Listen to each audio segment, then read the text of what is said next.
बस तो चालू।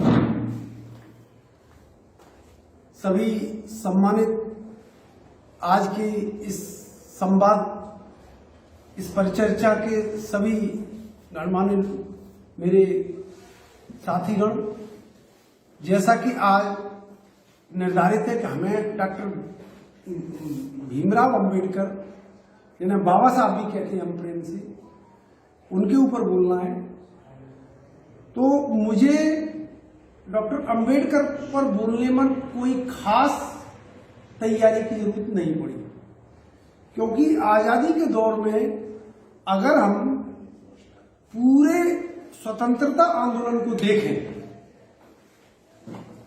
तो हमें अंबेडकर पर खास तरीके से चर्चा करने की लिए अलग से कोई अध्ययन की आवश्यकता नहीं है। पूरा हमारा स्वतंत्रता आंदोलन, मैं एक गांधीवादी हूं और एक ऑब्जेक्टिविटी के साथ अपनी बात करूंगा, और मुझे लगता है कि शायद मुझ पर किसी प्रकार का यह आरोप नहीं लगेगा कि मैं गांधी जी का पक्ष रख रहा हूं, क्योंकि ये बात मैं कई बार कह चुका हूं कि गांधी जी का पक्ष रखने की अब हमें जरूरत नहीं है। वो अपना काम करके स्वर्ग सिधार चुके हैं और अब उनके विचार को आगे तक बढ़ाने का काम न केवल भारत में, पूरी दुनिया में हो रहा है। तो इसलिए अब किसी को प्रोटेक्ट करने की जरूरत नहीं है। वो दौर गया जब हम कहते थे कि गांधी वर्सेस अंबेडकर, गांधी वर्सेस नेहरू। हम इस प्रकार के प्रश्नों में उलझ करके आज हम इस हालत में पहुंच गए हैं कि अब हम फिर से अपने आजादी के आंदोलन को कुरेदने लगे हैं कि हमसे क्या गलती हुई कि हम एक दूसरे को भिड़ाते भिड़ाते आज खुद आपस में भिड़ गए। तो डॉक्टर अंबेडकर के बारे में जो बोलना है, उनमें हमें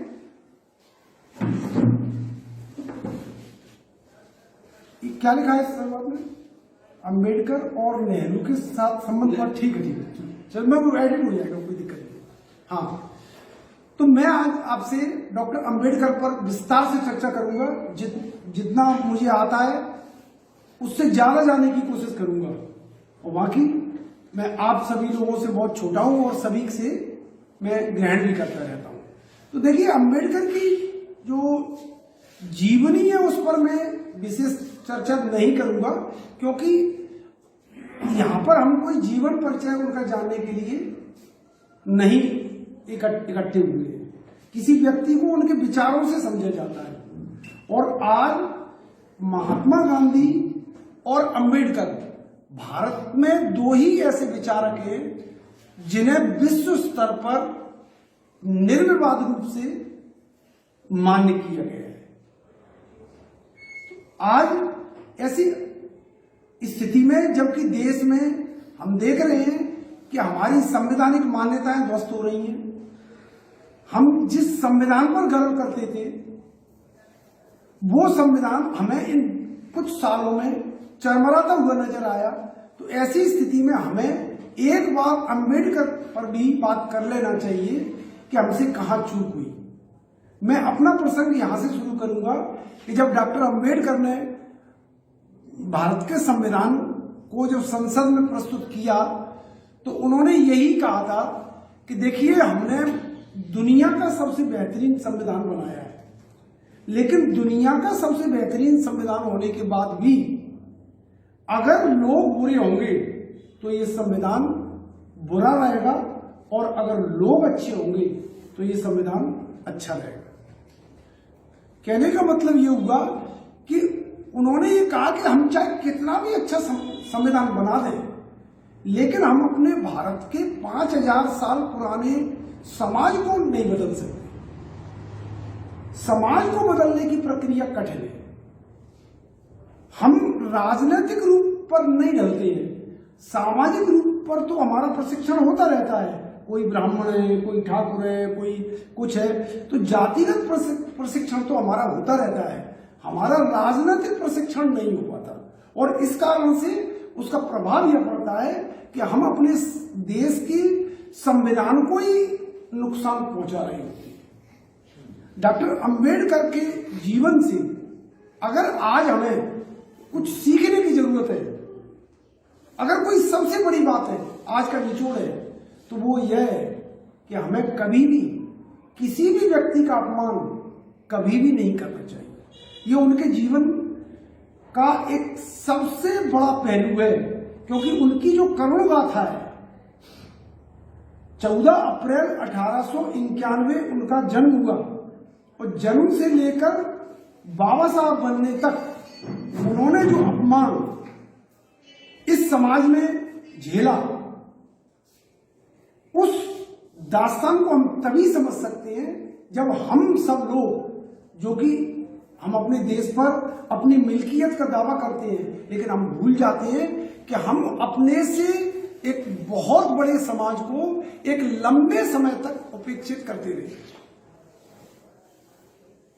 यह सबसे बड़ी बात है।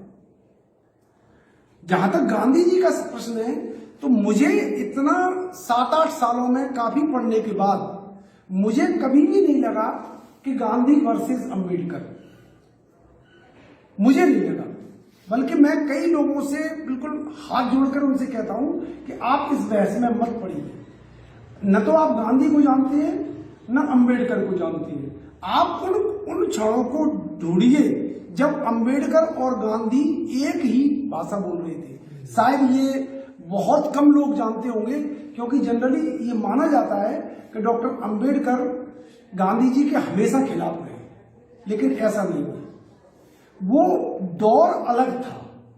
गांधी और अंबेडकर की जो बहसें हैं, वह हमारे भारतीय संविधान की प्रस्तावना में उनकी मूल बात नहीं है। उन असहमतियों से ही इस देश की संरचना हुई है। कोई भी वैज्ञानिक सिद्धांत हो, मैं साइंस का लेक्चरर हूं, मैं जानता हूं कि कोई भी सिद्धांत अपने आप में पूरा नहीं होता। जब कोई वैज्ञानिक कोई सिद्धांत देता है, तो वो उसके खंडन के लिए स्वयं रास्ता बना देता है। वो कहता है कि इसमें आप आगे का संशोधन करिए। हम सब लोग जानते हैं कि सबसे पहले कार्नोट ने जो थ्योरम दी, उसको जूल ने बदला, और उसका परिणाम ये हुआ कि थर्मोडायनेमिक्स आया।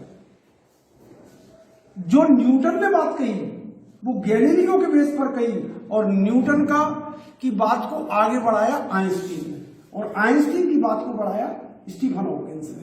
क्या ये विज्ञान में ही हो सकता है? राजनीति में नहीं हो सकता? सामाजिक जीवन में नहीं हो सकता? बिल्कुल हो सकता है।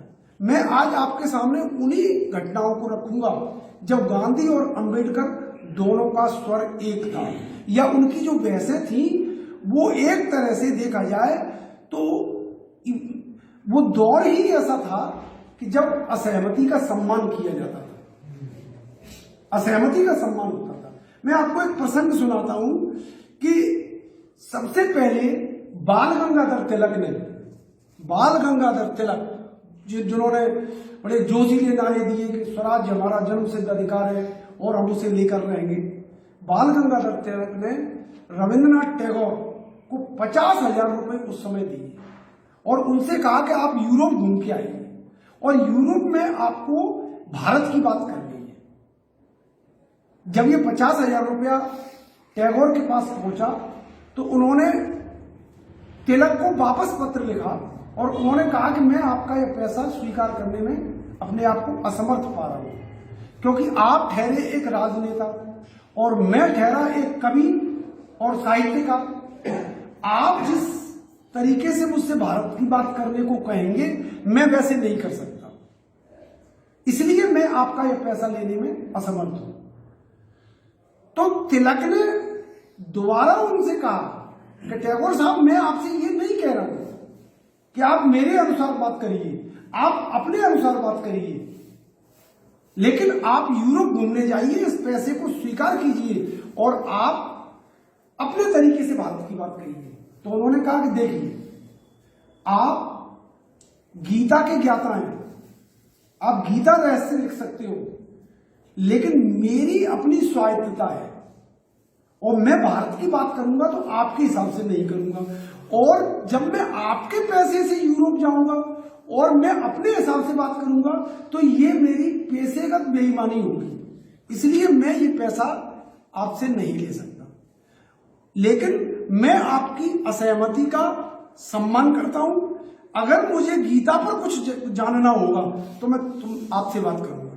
तो यानी पूरा दौर ही वो ऐसा था कि जहां असहमतियों, आज जिस असहमति को हम देशद्रोह मानते हैं, उस असहमति ने इस देश में इतनी सहमति निभाई है कि यानी अगर मैं आपसे कहूं कि जो असहमति में जो सहमति छिपी है उसको ढूंढना अब बुद्धिजीवियों की सबसे बड़ी जिम्मेदारी है।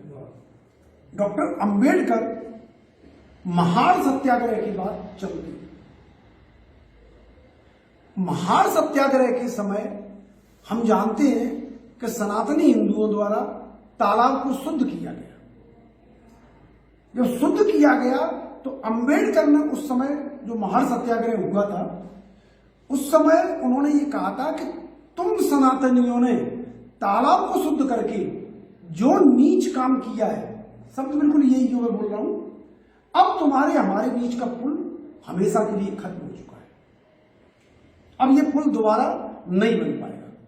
और इसी समय, ठीक इसी समय महात्मा गांधी कह रहे हैं कि महार सत्याग्रह एक अनुकरणीय सत्याग्रह है।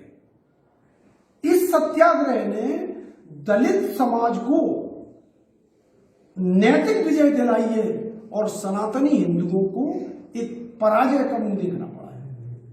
ये महात्मा गांधी के शब्द हैं। यानी इस समय महात्मा गांधी और अंबेडकर एक ही बात कर रहे हैं। लेकिन जैसा कि मैं गांधी को पढ़ता हूं, गांधी के जीवन में कई दौर आते हैं। एक दौर खत्म होता है, दूसरा दौर शुरू हो जाता है। गांधी भगत सिंह दौर, गांधी अंबेडकर दौर, गांधी सुभाष चंद्र बोस दौर, गांधी नेहरू दौर, गांधी पटेल दौर। तो अंबेडकर और गांधी के बीच जो बहस हुई, जिन्हें हम गांधी अंबेडकर दौर कह सकते हैं, उनकी शुरुआत दरअसल गोलमेज कॉन्फ्रेंस से हुई।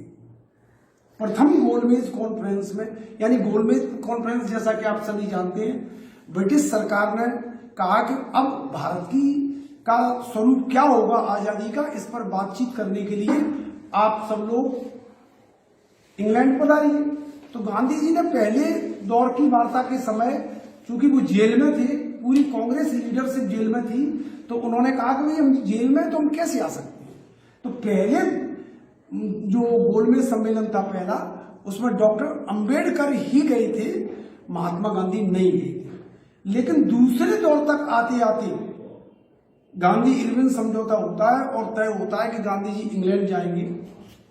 और जब वो इंग्लैंड जाने की तैयारी कर रहे होते हैं, तब पहली बार उनका डॉक्टर अंबेडकर से साक्षात्कार होता है। वे मणि भवन में बैठे हुए हैं और युवा अंबेडकर उसमें प्रवेश करते हैं। मैं कई बार इसे कह चुका हूं, हो सकता है ये रिपीट हो रहा हो, लेकिन कला में रिपीटिशन दुर्गुण माना जाता है, लेकिन यहां पर विचारों में ये नहीं है। तो उस समय डॉक्टर अंबेडकर जैसे ही प्रवेश करते हैं तो महात्मा गांधी काम में उलझे हुए हैं, फाइलों में उलझे हुए हैं, क्योंकि उन्हें दूसरे दिन वायसराय से बात करनी है, इंग्लैंड जाना है। तो वो कहते हैं ये कौन है नवयुवक और क्या बात करना चाहता है, महात्मा गांधी कहते हैं। तो डॉक्टर अंबेडकर तुरंत जवाब देते हैं कि मैं आपसे कोई बात नहीं करना चाहता, आपको मुझसे क्या बात करनी है आप ये बताइए। तो गांधी जी एकदम सकपका जाते हैं कि ये कौन नवयुवक है और ये इस तरीके से क्यों बात कर रहा है। तो उन्होंने कहा कि तुम्हारी क्या समस्या है, गांधी ने। तो बोले नहीं, आप ये बताइए आपकी क्या समस्या है, आपकी क्या समस्या है। तो उन्होंने कहा भाई ये आजादी का दौर के लिए हम जा रहे हैं, भारत को आजादी मिलनी है, अपन सबको एक रहना है, और मैंने तो तुम्हें इसीलिए बुलाया है। तो बोले आजादी होगी आपके लिए होगी। अब अंबेडकर के तर्क में कुछ आजादी होगी वो आपके लिए होगी, मुझे इस आजादी में से आजादी खोजनी है, क्योंकि देश आजाद भी हो जाएगा तो हम तो आजाद हो नहीं पाएंगे। हमारा स्वतंत्रता संग्राम की लड़ाई तो है ही आपकी, उसके अंदर स्वतंत्रता संग्राम में एक हमें लड़ाई लड़नी है, इसलिए मेरी भूमिका इस रूप में ही रहेगी। एक तरह से देखा जाए तो गांधी ने फिर उन पर तमाम सारे तर्क उड़ेले। उन्होंने कहा देखिए तुम दलितों की बात करते हो, मैं दलितों के लिए तब से काम कर रहा हूं जब तुम बिल्कुल छोटे हो गए। तो अंबेडकर कहते हैं कि हाँ, हर बूढ़ा आदमी अपने बचाव में यही तर्क देता है। और इस तरीके से देखा कह सकते हैं हम कि ये पहली मुलाकात अच्छी नहीं रही। लेकिन इसके बावजूद भी गांधी के मन में अंबेडकर को लेकर के किसी भी प्रकार का मलाल नहीं था। उन्होंने जब वो लंदन पहुंचे गोलमेज कॉन्फ्रेंस में, उस समय का जो नजारा देखा वो बहुत बड़े कॉन्फ्लिक्ट का दौर था। गांधी जी जैसे ही गोलमेज कक्ष में प्रवेश करते हैं, वहां पर 1 दर्जन लोग बैठे हुए, और जो इंडिया सेक्रेटरी थे सैमुअल होर, वो गांधी जी से कहते हैं कि देखिए ये है डॉक्टर अंबेडकर, दलित भारत के प्रतिनिधि, ये है मदन मोहन मालवीय, ये सवर्ण हिंदुस्तान के प्रतिनिधि, ये है सुंदर सिंह मजीठिया, ये सिख हिंदुस्तान के प्रतिनिधि है, और ये है मोहम्मद अली जिन्ना, ये मुस्लिम हिंदुस्तान के प्रतिनिधि। सारी बात आपकी ही सुनी जाए और आपके अनुसार ही कार्य किया जाए, ऐसा अब संभव नहीं। ये सैमुअल होर ने गांधी से कहा। तो गांधी कहते हैं कि देखिए ये जितने लोग यहां आए वो भारत की आजादी रूपी रोटी में से अपना अपना टुकड़ा मांगने आए हैं, लेकिन ये तो मैं हूं ना जो मैं इन्हें टुकड़ा लेने दूं, मैं पूरी रोटी लेकर जाऊंगा और फिर इन सब से हम अपने देश में बैठ करके बातचीत कर लेंगे। हमारे बीच जो मतभेद हैं उनका फैसला इंग्लैंड सरकार नहीं करेगी, उसका फैसला हम सब मिलकर के कर लेंगे। ये गांधी है। तो आप ये समझिए कि इस दौर में दोनों पक्षों को मैं आपके सामने रख रहा हूं। अंबेडकर उस समय कहते हैं कि देखिए अंग्रेजों का भारत आना दलितों के लिए एक स्वर्णिम युग है, क्योंकि अगर अंग्रेज भारत नहीं आए होते तो हमें अपनी बात कहने का मौका ही नहीं मिलता। ये अंबेडकर कह रहे हैं। लेकिन गांधी इसके पलट में जवाब क्या दे रहे हैं? वो उनकी खिलाफत नहीं कर रहे। उन्होंने ऐसा नहीं कहा कि जो गांधी का विरोध करेगा वो देशद्रोही है, ऐसा गांधी ने नहीं कहा। गांधी कह रहे हैं कि देखिए ये मेरे लिए दुर्भाग्य की बात है, अगर मैं अपने जीवन में सनातनी हिंदुओं से हार गया तो ये मेरी हार नहीं होगी, ये पूरे देश की हार होगी। और अंबेडकर का ये कहना कि उन्हें गुलामी में भी आजादी दिख रही है, ये उनके लिए नहीं, ये मेरे लिए शर्म की बात है, क्योंकि हमारे देश में एक ऐसा वर्ग भी है जो हमारे द्वारा इतना परेशान किया गया है कि उसे गुलामी में भी आजादी नजर आ रही है। ये महात्मा गांधी। जैसे जैसे बात आगे बढ़ती है, दौर काफी उलझा हुआ था। भगत सिंह की फांसी, कांग्रेस लीडरशिप की जेल से रिहाई, उसके बाद अंग्रेजों ने एक नया पासा फेंका। वायसराय की ओर से बाकायदा एक, जैसे अपने यहाँ इस समय होता है कि राष्ट्रपति के हस्ताक्षर हो गए, विधेयक पास हो गया, वैसे वायसराय पास करता है कि इस देश में अब सेपरेट इलेक्टोरेट लागू की जाएगी, क्योंकि इस देश के जो अल्पसंख्यक है वो अपने आप को असुरक्षित महसूस करते हैं। ये बात 1932 की बता रहा हूं। और अंग्रेज सरकार की ये नैतिक जिम्मेदारी है कि वो देश छोड़ने से पहले सभी पक्षों को संतुष्ट करे। इसलिए हम इस नतीजे पर पहुंचे हैं कि सेपरेट इलेक्टोरेट की अधिसूचना जारी की जाएगी।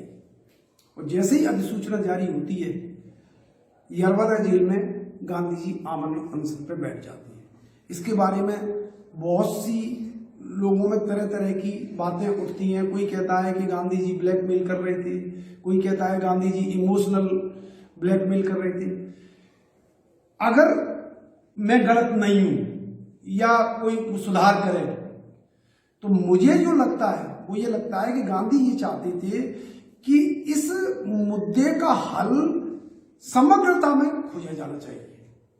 वो अम्बेडकर से कहते भी हैं कि असली लड़ाई जिस बिंदु पर छिपी है वहां तक आप अभी नहीं पहुंच रहे। अंबेडकर कहते हैं कि नहीं, हम हिंदू समाज से अलग हो जाएंगे तो हमारा काम हो जाएगा।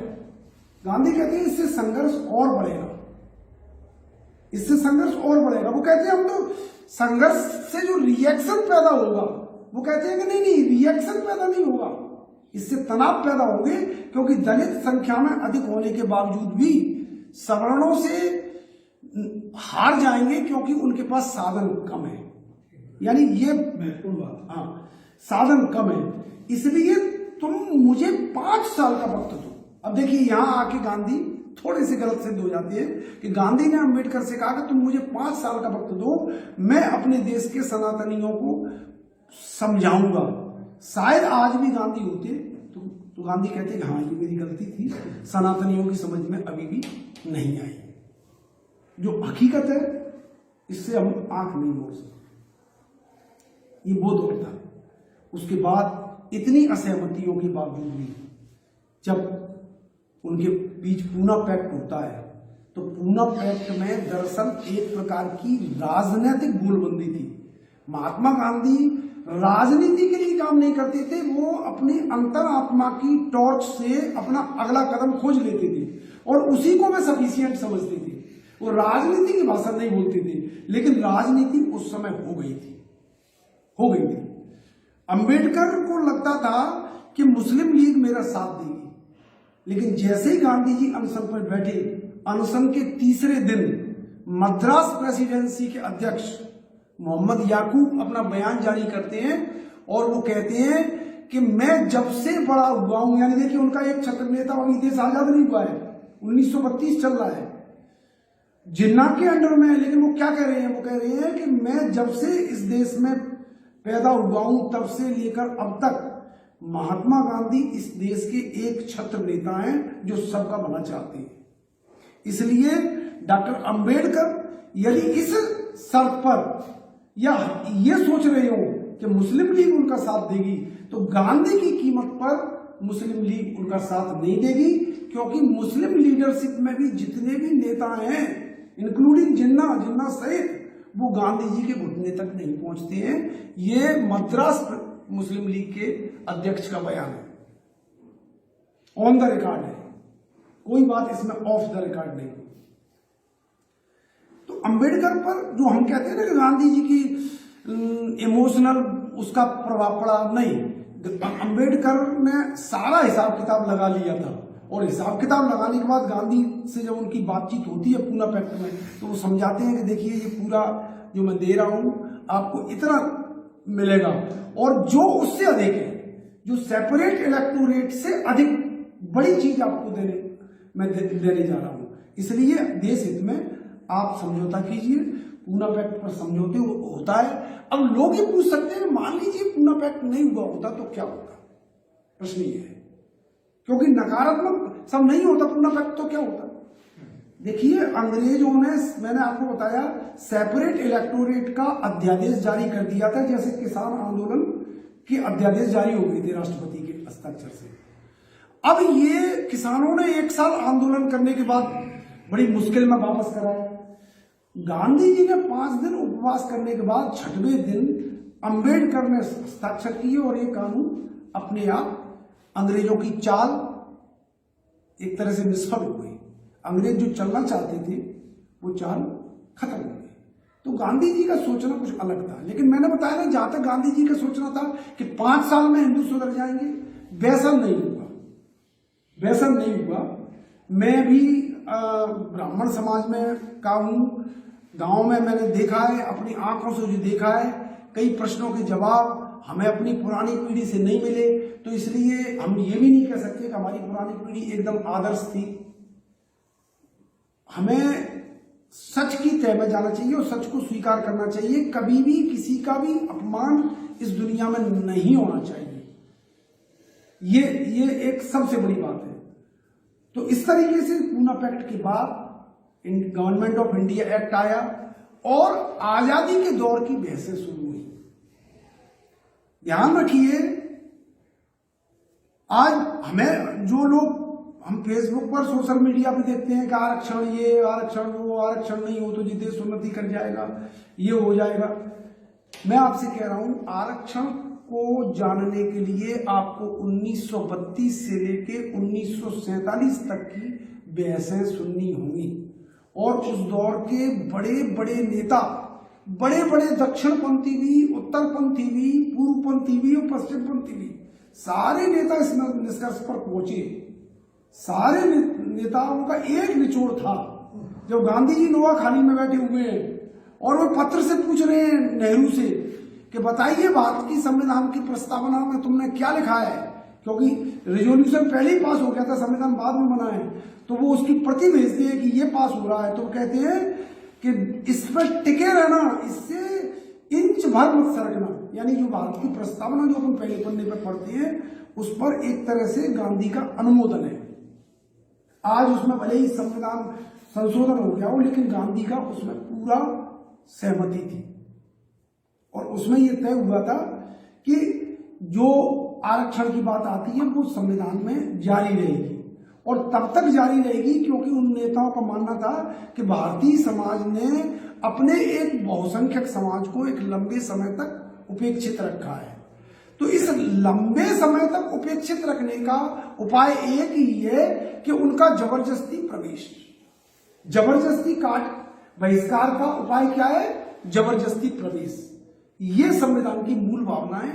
हम पर्टिकुलर कोई उससे आहत हो तो उससे देश की बात नहीं बनती। इस तरीके से इनकी जो बहस हुई, उसके बावजूद भी आप देखिए अंबेडकर के बारे में हम लोग क्या इतना ही जानते हैं? मैंने देखा है, मैं स्कूल में मेरी भी 32 साल की नौकरी हो गई कि अंबेडकर भारतीय संविधान की संविधान बनाने वाली प्रारूप समिति के अध्यक्ष थे, ड्राफ्टिंग कमेटी के चेयरमैन थे। कितने लोग जानते हैं कि अंबेडकर का चिंतन क्या था? अंबेडकर का सामाजिक चिंतन, एक उनका राजनीतिक चिंतन था जो संविधान में झलकता है, जिसकी मैं बात कर चुका हूं। उनका एक सामाजिक चिंतन भी है जो उन्हें बुद्ध, पेरियार, बिरसा मुंडा इनकी विरासत को सहेजने में काम आता है। उनका एक आर्थिक चिंतन भी है। वे भारत के पहले ऐसे व्यक्ति थे जो विदेशों से अर्थशास्त्र में पीएचडी लेकर आए। उन्होंने पहली बार ब्रिटिश भारत में प्रांतीय वित्त विकास पुस्तक लिखी। उन्होंने पहली बार प्रॉब्लम्स ऑफ इंडियन रूपी लिखी, जिसके आधार पर वित्त आयोग बना, रिजर्व बैंक ऑफ इंडिया बना। उन्होंने मुझे नहीं मालूम दलितों को क्या दिया, क्योंकि दलितों के लिए जो आरक्षण था वो तो पूना पैक्ट में शामिल था। आजादी के बाद संविधान में मुझे नहीं लगता अंबेडकर ने कुछ दिया। अंबेडकर ने जो दिया वो हिंदू महिला उत्तराधिकार अधिनियम, हिंदू उत्तराधिकार अधिनियम 1956, कर्मचारियों के डीए, कर्मचारियों की पेंशन, ग्रेजुटी, उनके क्रमोन्नति, ये सब के प्रावधान अंबेडकर काम के 8 घंटे, महिला वेलफेयर, सप्ताह में अवकाश, मतलब ऐसे अनगिनत काम है जो एकमात्र डॉक्टर साहब अंबेडकर के द्वारा किए गए हैं। भारत के अधिकांश लोगों को इनकी जानकारी नहीं। तो यानी उनका सामाजिक चिंतन, राजनीतिक चिंतन, आर्थिक चिंतन, देखिए विदेशों में कोई व्यक्ति ऐसे नहीं पहचाना जाता। हम कहें कि सब विदेशों में महात्मा गांधी को इसलिए अध्ययन कर रहे हैं कि कांग्रेस शासन में रही, तो कांग्रेस का खुद का अध्ययन क्यों नहीं कर रहे विदेशों में? क्योंकि पूरा विश्व गांधी के नाम पर एक मत है, कांग्रेस के नाम पर एक मत नहीं है। हीराकुंड बांध परियोजना में भी जहां तक नेहरू से उनके मतभेद थे तो वो मतभेद इसलिए थे, मैंने आपको बताया ना, वो दौर मतभेदों का दौर था। लेकिन अंबेडकर तो गांधी के समकक्ष थे। नेहरू की एंट्री तो बाद में होती है ना। भाई जो आदमी महात्मा गांधी के सामने बैठ रहा है, नेहरू उनके लिए क्या है? कुछ नहीं। तो अपने को लगता था कि वे असहमत होने के लिए हमेशा सहमत रहते थे, ऐसा लगता है, लेकिन दरअसल ऐसा नहीं है। उस असहमति में भी सहमति छिपी थी। उस नकारात्मकता में भी एक बहुत बड़ी सकारात्मकता छिपी हुई है। अब हम आते हैं कि क्या वास्तव में गांधी जी और अंबेडकर के बीच बहसें सच्ची थी? गांधी जी अंबेडकर को चिट्ठी लिखते हैं, वो क्या लिखते हैं? वो ये नहीं कहते कि तुम मेरे शिष्य बन जाओ, वो कहते हैं कि देखिए मैं जब जिन्ना से वार्ताएं हुई, 21 दौर की वार्ताएं हुई हैं बॉम्बे में, 21 दौर की वार्ताओं में तारीख देखिए कि भारत विभाजन पर जो अंबेडकर पुस्तक लिखे हैं उसी पुस्तक के उद्धरण महात्मा गांधी जिन्ना को दे रहे हैं और उसी पुस्तक के उद्धरण जिन्ना महात्मा गांधी को दे रहे हैं। आप तारीख देखेंगे, ये वो दौर था। यानी भारत विभाजन पे भी उन्होंने बहुत विस्तार से लिखा है। जब भारत का पहला मंत्रिमंडल बन रहा था तो गांधी जी ने कहा कि भाई कौन कौन को मंत्री बनाया जा रहा है, तो उन्होंने लिस्ट दी तो उन्होंने कहा इसमें अम्बेडकर का नाम तो है ही नहीं। गांधी ने तो नेहरू बोलते हैं बापू वो तो उनसे कैसे बात बनेगी, वो आपसे ही असहमत है तो मेरे से तो बोले ये आपका मंत्रिमंडल थोड़ी है, ये तो देश का मंत्रिमंडल है, अम्बेडकर का को इसमें शामिल करो। और वे अपनी ब्रिटेन की एक दोस्त, गांधी जी की एक दोस्त थी, उसका नाम था सैमुअल मोस्टर, वो अम्बेडकर से बात करने आती है और वो कहती है कि बापू ये चाहते हैं कि पहले मंत्रिमंडल में आप शामिल हो। यानी पहले उनसे ऐसे नहीं है कि नाम शामिल करा लिया और बाद में वो नहीं आ रही, उसमें और ज्यादा परेशानी पैदा होती। तो सैमुअल मोस्टर से उन्होंने कह दिया कि हाँ अगर ऐसा होगा तो मैं विचार करूंगा। और जब मंत्रिमंडल की शपथ हो रही थी तो सबसे पहले राजकुमारी अमृत कौर ने अंबेडकर को फोन किया कि बाबा साहब कल भारत का पहला मंत्रिमंडल शपथ ले रहा है, आप आएंगे? तो अंबेडकर कहते हैं कि ऑफ कोर्स यस, मैं जरूर आऊंगा। ये बापू का निमंत्रण है, महात्मा गांधी का निमंत्रण है, वो जो भी बोलते हो मिस्टर गांधी बोलते हो उससे कोई फर्क नहीं पड़ता। इस तरीके से वो भारत के पहले मंत्रिमंडल में शामिल हुए। जब गांधी जी की हत्या हुई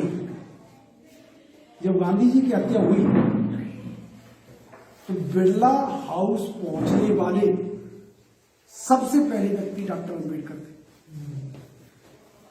और जब उन्होंने गांधी का खून से लथपथ शरीर देखा तो उन्होंने अपना चश्मा उतार के और रूमाल से पोंछा और उन्होंने कहा कि आज मैं समझाऊं कि मैं एक मोर्चे पर लड़ाई लड़ रहा था, आजादी के अंदर आजादी खोज रहा था, लेकिन आप आजादी के दोहरे मोर्चे पर लड़ रहे थे और आपकी हत्या आपके लोगों ने की, ये ध्यान रखना। तो यानी कहीं ना कहीं उनके जीवन में, अंबेडकर के जीवन में एक कोना था जिसमें गांधी के प्रति अगाध श्रद्धा थी। वो अंबेडकर के अंदर भी, वो गांधी जी के अंदर भी हमेशा एक बात थी, मैंने जो बताया कि वो अंबेडकर को चिट्ठी लिखते हैं गांधी जी, वो लिखते हैं कि मैं ये चाहता हूं कि तुम मेरे बराबरी के सहयोगी बन जाओ। वो ये नहीं कह रहे कि तुम मेरे शिष्य बन जाओ या मेरे अनुयायी बन जाओ, तुम मेरे बराबरी के सहयोगी बन जाओ, ये मेरी इच्छा है।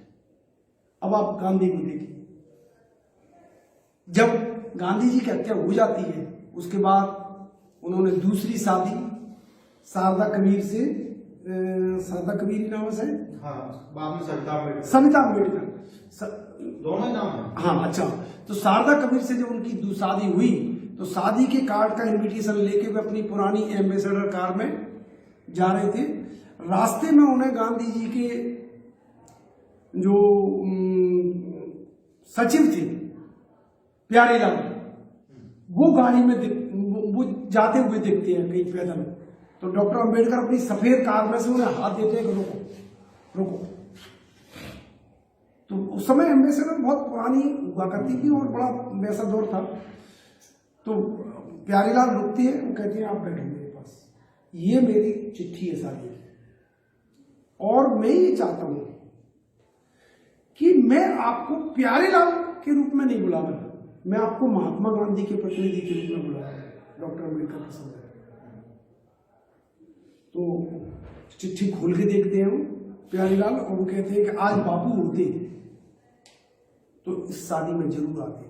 तो अंबेडकर को ये ध्यान था, क्योंकि गांधी ने एक संकल्प ले लिया था कि अब मैं उन्हीं शादियों में जाऊंगा जहां वर या वधू दो में से कोई एक दलित हो। और इसीलिए जब उनके महादेव देसाई, जिसे वो पुत्रवत मानते थे, महादेव देसाई के बेटे नारायण देसाई की शादी हुई, उसमें महात्मा गांधी नहीं गए। जिस महादेव देसाई की मौत गांधी जी की गोद में हुई, उसके लड़के की में नहीं गए, क्योंकि गांधी जी में एक सबसे बड़ी अच्छाई ये थी कि वो अपने सिद्धांतों से समझौता उन्होंने कभी नहीं किया, अपवाद स्वरूप भी नहीं किया, अपवाद स्वरूप भी नहीं किया। और इस तरीके से तो उन्हें याद था कि गांधी ने ऐसा कहा है, तो वे कहते हैं कि हाँ, जब आज अगर महात्मा जी होते और उन्हें ही मालूम पड़ती कि मैं एक ब्राह्मण कन्या से शादी कर रहा हूं, तो वे इस शादी में जरूर आते और आशीर्वाद देते। तो यानी ये चीज जाहिर होती है कि उनमें काफी सम्मान था। ये आज के दौर में जो अपन ये बहुत गलत कर रहे हैं, जो कहते हैं कि जो भी दलित चिंतक हैं वो अगर महात्मा गांधी को के बारे में कुछ बोल रहे हैं, गलत बोल रहे हैं। ये वक्त नहीं है, न गांधीवादियों का ये फर्ज है, क्योंकि अब एक यूनिफाइड फोर्स खोजने की जरूरत है। महात्मा गांधी, वो एल्बर्ट आइंस्टीन जब प्रिस्टन के हॉस्पिटल में भर्ती थे, तो वो एक यूनिफाइड फोर्स के रूप में काम कर रहे थे, कि मतलब इतने सारे gravitation force, covalent force, electrovalent force, magnetic force, लेकिन एक ऐसा फोर्स होना चाहिए जो सबका कंबाइंड हो, जिसे यूनिफाइड फोर्स कहे। तो आज हमें जो चिंतन करना है, उसमें अंबेडकर को अलग नहीं करना, या गांधी को अलग नहीं करना, या नेहरू, ये सब एक ही है। इनसे क्या अमृत निकल रहा है, उस अमृत को हमें देखना है। इसके बिना कुछ नहीं बचेगा इस देश में, ये मेरा कहना है। तो गांधी और अंबेडकर की बहसों से जो लोकतंत्र बना, जो संविधान मजबूत हुआ, आज क्या कारण है कि कोई भी आंदोलन इस देश में होता है, तो आप कोई भी आंदोलन देख लीजिए, अभी किसान आंदोलन देख लीजिए, दो आदमियों की तस्वीरें क्यों दिखती हैं, एक महात्मा गांधी की, एक अंबेडकर की। आंदोलन का, आज के आंदोलनकारियों का अंबेडकर से क्या लेना देना, आज के आंदोलनकारियों का गांधी से क्या लेना देना, आज के आंदोलनकारियों का भगत सिंह से क्या लेना देना। हमने कभी सोचा ही नहीं कि ये तीनों एक ही। अब मैंने भगत सिंह को भी ला दिया इसमें, क्योंकि भगत सिंह भी ये कहते हैं कि भगत सिंह ने जो हिंदुस्तान रिपब्लिकन एसोसिएशन बनाया था, तो उसमें वो कह रहे हैं कि केवल बमों से और गोलियों से क्रांति नहीं आएगी। महात्मा गांधी ने जो लोग जन कल्याण का कार्यक्रम, महान कार्य किया है, उसके लिए उन्हें हमेशा याद किया जाएगा। तो वो दौर बड़ा स्वर्णिम दौर था, जिसमें ये महापुरुष पैदा हुए, और आज हमारा एक कर्तव्य है कि हम उनकी विरासत को अच्छे से संभालें। कोई किसी प्रकार के मतभेदों से असहमति जरूरी है, लेकिन असहमति कब जरूरी है कि असहमति से भी एक व्यापक सिद्धांत सामने आ सके। विज्ञान में दो प्रकार के सिद्धांत होते हैं, एक विशिष्ट सिद्धांत जो किसी पर्टिकुलर घटना तक सीमित होता है, और एक व्यापक सिद्धांत होता है जो सबको समेट लेता है। तो हमें ये हमारा जो देश का संविधान है, जो संवैधानिक मूल्य है, वो व्यापक सिद्धांत से निर्मित हुए हैं, जिसमें अंबेडकर भी शामिल हैं, जिसमें गांधी भी शामिल हैं, जिसमें और भी शामिल है। क्योंकि गांधी जी का तो अंत में कहना यह था कि मैं अपने विरोधियों द्वारा परिभाषित होता हूं, इसलिए पहले मैं ये समझता था कि विरोधी जो कह रहे हैं वो गलत है और मैं जो कह रहा हूं वो सही है। आज मैं ये जैन धर्म की उस उक्ति को स्वीकार करता हूं कि सत्य के सभी पहलुओं को हम समाहित नहीं कर सकते। हम सत्य के जिस एक पहलू को पकड़े रहते हैं उसी की बात करते हैं। जैसे वो कहते हैं कि चार अंधे मिलकर एक हाथी का वर्णन करें तो कोई पूछ के आधार पर हाथी का वर्णन करेगा, लेकिन वो चारों का जो सत्य होगा वो अर्ध सत्य होगा, उन सब से मिलकर बृहद सत्य बनेगा, वही सबसे बड़ा सत्य होगा। और ये सिद्धांत हमें जैन धर्म ने दिया है। तो ऐसे ही यहाँ पर भी अगर गांधी और जिंदा रहते तो गांधी को जितना मैं समझ पाता हूं, गांधी अपने किसी भी चीज पर टिके नहीं रहे। अगर आज गांधी होते, जैसे आरोप लगता है ना कि महात्मा गांधी ने अपना उत्तराधिकारी पंडित जवाहरलाल नेहरू को बनाया, बिल्कुल बनाया। हो सकता है आज गांधी होती तो वे अपना उत्तराधिकारी भीमराव अंबेडकर को बनाते। आज गांधी होते और भगत सिंह को फांसी नहीं हुई होती 23 साल में, तो वो कहते भगत सिंह मेरे उत्तराधिकारी हुए। तो गांधी तो हर दिन कुछ सीखते थे और वो कहते थे कि मैंने कल क्या कहा था इसका कोई महत्व नहीं है, मैं आज क्या कह रहा हूं उसका महत्व। नेहरू और अम्बेडकर के समय, हाँ, जहां तक नेहरू और अम्बेडकर का सवाल है तो उनके बारे में जो जितना नतीजे पर मैं पहुंचा हूं वो ये है कि नेहरू पर एक राष्ट्रवादी दबाव था और इसको कोई अस्वीकार नहीं कर सकता। जितना दबाव गांधी ने झेला, और इसीलिए मैंने एक बार जब फेसबुक पर लिखा कि आखिरी गांधीवादी नेहरू को बताया मैंने, तो हमारे फेसबुक मित्र रमाशंकर सिंह जी उसमें क्वेश्चन मार्क करते हैं कि नेहरू अंतिम गांधीवादी। तो मैंने कहा जी हां, अंतिम गांधीवादी इसलिए क्योंकि गांधी धर्मनिरपेक्षता के मामले में जिस हद तक गए उसी हद तक नेहरू गए, उसी हद तक नेहरू गए। उन्होंने कंप्रोमाइज नहीं किया है। जब वो बिहार लौट रहे थे तो रात में 12 बजे पद्मजा नायडू को एक पत्र लिखते हैं और वो कहते हैं कि यहां पर आज पहली बार मैंने न्याय होते देखा कि उपद्रवी हिंदुओं पर पुलिस ने गोली चलाई, इससे 400 उपद्रवी हिंदू मारे गए। और ये मेरे लिए सुकून की बात है। आज कौन सा कांग्रेस का नेता ये कहने की हिम्मत रखता है? ये मेरे लिए सुकून की बात है क्योंकि अब पलड़ा थोड़ा बराबर दिख रहा है। अब पलड़ा बराबर दिख रहा है। आप समझ गए होंगे मैं क्या कहना चाह रहा हूं। तो लेकिन नेहरू से उनके न पटने का मैं कारण बता चुका हूं, क्योंकि जो जैसे हमारे शिक्षा विभाग में एक नियम है, डॉक्टर अंबेडकर 3 क्रमोन्नति प्राप्त शिक्षक थे ऐसे मान के चलिए, और नेहरू 1 क्रमोन्नति 12 साल ही हुई थी। तो उनका कोई मुकाबला नहीं है। वो गांधी के समकक्ष रखा जाता है। दुनिया अंबेडकर को गांधी के इक्विवेलेंट मानती है, नेहरू दूसरी पीढ़ी में। तो इसलिए अंबेडकर के बारे में नेहरू से जो गलतियां हुई वो राष्ट्रवादी दबाव के तहत हुई, क्योंकि वो दौर भी बड़ा खराब था। नेहरू को नोचने वाले भी उस समय बहुत पैदा हुए थे और गांधी की लकीर को गांधी के अनुयायियों ने मिटाया। ये भी ध्यान रखिए। इसमें कोई जैसे जब आखिरी उपवास पर वो बैठे हैं, गांधी जी आखिरी उपवास पर बैठे हैं, तो उनकी बहस सरदार पटेल से हुई थी और उन्होंने इंग्लिश में कहा था, गांधी जी अधिकांश ड्राफ्टिंग इंग्लिश में है कि the Muslims of Delhi is being killed before my eyes and this is man my own Sardar Vallabh Bhai Patel is the home minister of India and he is responsible for maintaining law and order situation in capital and he denied his duty. उसने अपनी duty से deny किया है। ये गांधी थे। तो कहने का मतलब ये है, और तभी तीसरे दिन सरदार पटेल आखिरकार उनके पैरों में गिरे। अगर गांधी जिंदा रहते तो नेहरू के और अंबेडकर के मतभेद सामने नहीं आ पाते, क्योंकि गांधी एक ऐसे शॉक ऑब्जर्वर थे कि वो बड़ी से बड़ी बात को पी जाते थे। वो हर व्यक्ति का सम्मान रखते थे। जैसे आज मैंने एक बार और सुनाया होगा कि वो इस तरह से अनविज्ञ बन जाते थे कि अच्छा ऐसा है।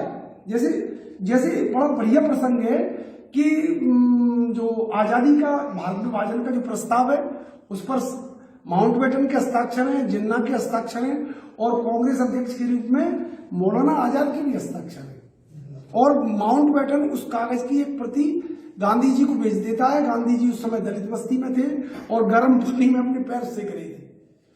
तो जैसे ही वो चिट्ठी पहुंचती है वो देखते हैं और उसे लालटेन के नीचे दबा करके और रख देते हैं। इतने में मौलाना आजाद का प्रवेश होता है और वे कहते हैं, क्यों मौलाना, मैं सुन रहा हूं कि तुम लोगों ने सारी बातें तय कर ली हैं। तो मौलाना आजाद कहते हैं, नहीं बापू, आपने सोच भी कैसे लिया? हम आपके बगैर एक कदम भी नहीं चलते। या आपने सोच भी कैसे लिया कि हमने सब कुछ तय कर लिया है? अब कहने का मतलब ये हुआ, गांधी ने नहीं बताया कि ये प्रस्ताव ये रखा हुआ है। उन्होंने करना इतना था कि वो प्रस्ताव खोल के मौलाना आजाद को दे देना था, लेकिन गांधी ने ऐसा नहीं किया क्योंकि गांधी राष्ट्रपिता थे। मैं कई बार कहता हूं कि पिता बनना बहुत कठिन काम होता है। राष्ट्रपिता बनना, पूरे राष्ट्र के लोगों के दुखों को पी जाना, उनकी गाली गलौज को पी जाना, उनके प्रेम को और सबको ये दिखाते हुए उन्होंने मौलाना आजाद का सम्मान रखा, क्योंकि वो जानते थे कि मौलाना आजाद भी मेरी गांधीवादी टीम का सदस्य है। ये किसी दबाव के चलते मुझसे झूठ बोल रहा है, लेकिन इसका सम्मान अब मुझे रखना है। ठीक है, ये भारत विभाजन हो गया, इन लोगों ने सब तय कर लिया, लेकिन इसके जो आफ्टर इफेक्ट होंगे, इसका जो आफ्टर मैथ होगा, उसे मैं संभालूंगा। तो अंबेडकर, गांधी का मरना और अंबेडकर का और नेहरू का बिखरना, ये साइमल्टेनियसली हुआ, ज्यादा समय नहीं लगा।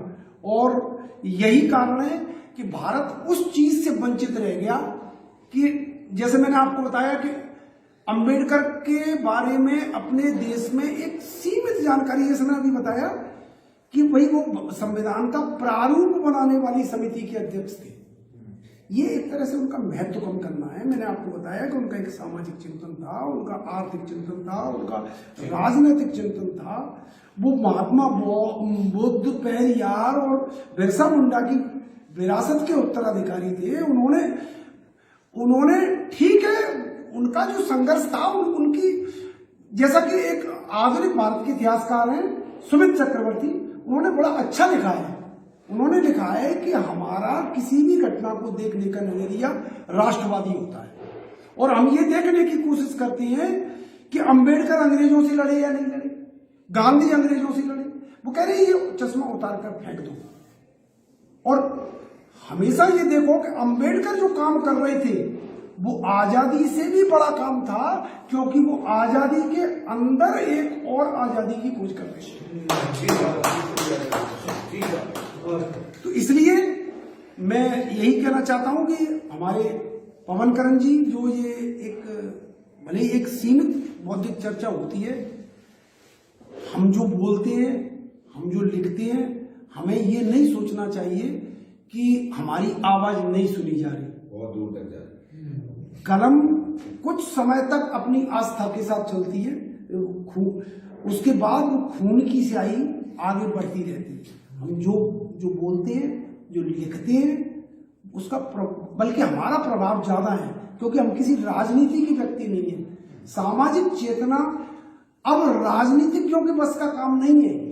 अब इस प्रकार की परिचर्चाओं से ही आएगी, इस प्रकार की परिचर्चाओं से ही आएगी, और हम गुणोत्तर श्रेणी में बढ़ेंगे। गुणोत्तर श्रेणी का मतलब 2 दूनी 4, लेकिन 4 दूनी 8 नहीं होता, 4 चौक 16 होता है, और 16 से 256 होती है।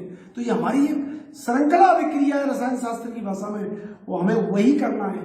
हमें इस दायरे को बढ़ाना है, इन बौद्धिक चर्चाओं को लगातार विकसित करना है। एक तरह से ये हमारी ये एक मंच है। इस मंच को हम किसी भी प्रकार से संकुचित न होने दें। इसको बढ़ाना और इसे आगे ले जाना हम सबका कर्तव्य है। मैं आप सभी ने मुझे इतना सुना, मैं आप सभी का बहुत बहुत तहे दिल से स्वागत करता हूं। धन्यवाद।